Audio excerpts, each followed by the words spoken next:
2 weeks after his inauguration as Malawi's 7th head of state, President Peter Mutharika has announced the abolition of school fees in all public primary and secondary schools beginning January of 2026. Mutharika says the decision aims to promote equal access to education and empower young Malawians regardless of their economic background. He explained that removing financial barriers will ensure more children can attend schools, gain essential skills, and help break the cycle of poverty. The president added that free education is key to giving every child an equal chance to succeed. Now, joining us from Lilongwe in Malawi is Benedicto Kondowe, Executive Director, Civil Society Education Coalition. You're welcome.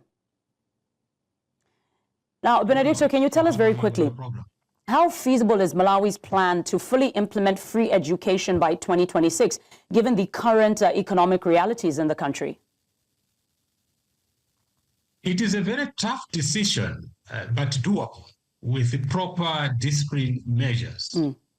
Our view is that unless there is coherent planning and implementation framework, this policy directive would stand very difficult to operationalize. Considering that already within our budget, there's a deficit of 2 trillion in the budget, meaning that if government is to take away fees that are payable by the students and guardians in the form of school development fund and boarding fees, government will need to inject more. So its meaningful operationalization will require careful financial planning and implementation framework. The second part is where government considered implementing this particular policy direction in phases. So perhaps starting with lower secondary education and maybe very poor districts, then rolling it to all secondary schools within maybe 12 to 24 months. That could also allow government to be strategic in terms of how this particular policy would be implemented.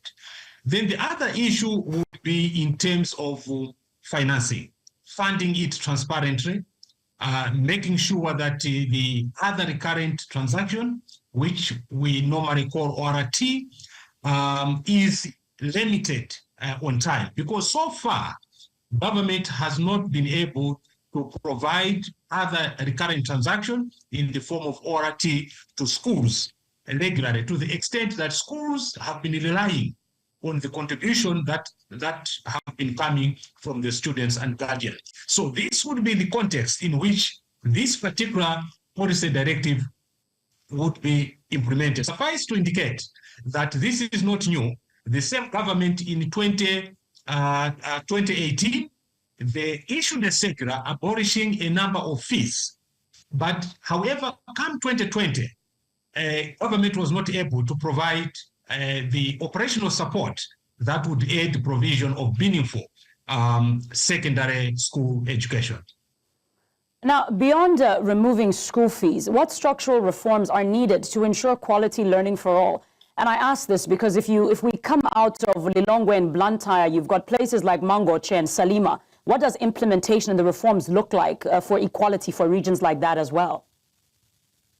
There are a number of issues that we need to be considered. Number one is that we need to ring-fence other recurrent transaction, ORT, because currently it may be budgeted. Schools may prepare vouchers, submit to the accountant general, but not receive the funding. So unless we ring-fence, we'll create a huge burden on the schools, especially if you look at the rural-urban divide, where most rural schools are more disadvantaged.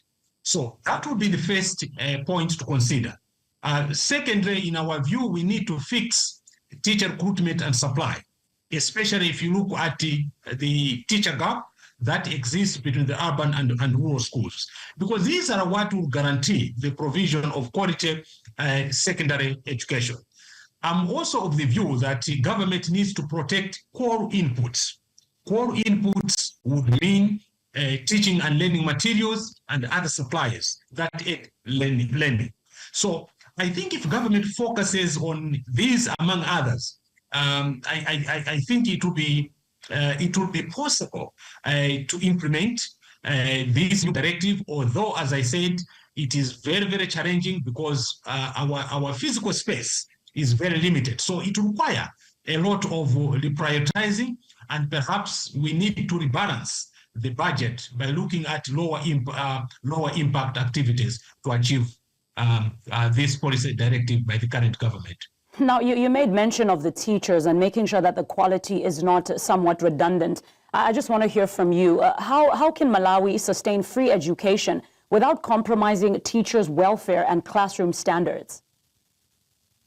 It is very important because as we're talking about this policy directive, it must also be made clear that the government has suspended any further recruitment in public service. And one of the sectors that is heavily affected is the education, meaning that government cannot recruit more teachers. Yet, for us to achieve equitable and inclusive secondary education, we need more teachers because, as I said, there are few teachers in the rural schools. So our view is that with this policy directive, perhaps government will not continue with this suspension, perhaps allow the education sector to recruit more teachers. But most importantly, we must also promote equitable distribution of the teachers who will be recruited so that we target more disadvantaged, more rural schools that demand more teachers and perhaps the urban setting. So I think it is a very delicate balance which will require government to have a careful plan. But beyond that, it is not just a matter of supplying and deploying teachers in the schools. It's about making the environment conducive. One of it is whether the schools will be provided with the inputs that aid learning, whether teachers will be motivated. So you know that for rural schools, there is what we call a rural teacher allowance, which is provided, and quite often it's very low because cost of living is increasing each day. So all these issues have to be Mr. Benedicto, I'm gonna have to cut you there. Issues of continuous professional development, among others. Thank you so much, Mr. Benedicto. Thank you so much for those insights. Hoping for the best when it comes to education in Malawi.